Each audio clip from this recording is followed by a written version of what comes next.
Pemirsa, Koordinator Teknis For Bali, Nyoman Mardika mengungkapkan pemerintah harus meninjau kembali terkait reklamasi Teluk Benoa yang akan dijadikan kawasan strategis nasional.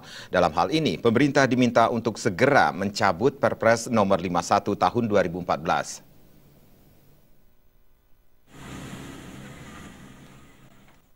Pemerintah harus memikirkan dan meninjau kembali terkait reklamasi Teluk Benoa yang akan dijadikan kawasan strategis nasional.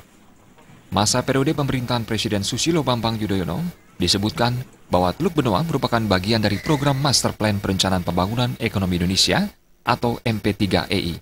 Dalam artian, ada sebuah sasaran yang memang ditujukan kepada Bali dalam konteks pembangunan tetapi mengabaikan hal-hal yang bersifat sosial budaya. Koordinator Teknis For Bali, Nyoman Mardika mengungkapkan, pembangunan itu tidak selalu berbanding lurus dengan peningkatan kesejahteraan masyarakat. Selain itu, pembangunan tersebut juga dapat menimbulkan kerusakan terhadap lingkungan, tak terkecuali dengan adanya reklamasi Teluk Benoa nantinya. Hal tersebut harus diperhatikan serius oleh pemerintah pusat, khususnya di daerah Bali.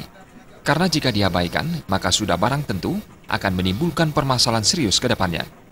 Dengan reklamasi Teluk Benoa, itu dampaknya sudah kasat mata kita lihat. Kasat mata bahwa ketika reklamasi Teluk Benoa akan dilaksanakan, itu akan berdampak terhadap kerusakan lingkungan sudah pasti. Nah, inilah yang juga harus menjadi sudut perhatian daripada pemerintah Indonesia, terutamanya pemerintah daerah Provinsi Bali dan juga kabupaten kota.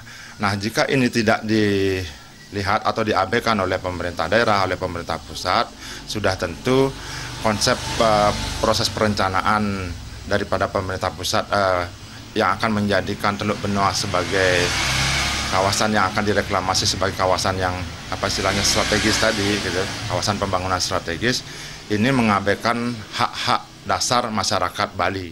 Nyoman Mardika juga meminta kepada pemerintah untuk berpikir ulang terkait rencana reklamasi Teluk Benoa dan segera mencabut Perpres nomor 51 tahun 2014.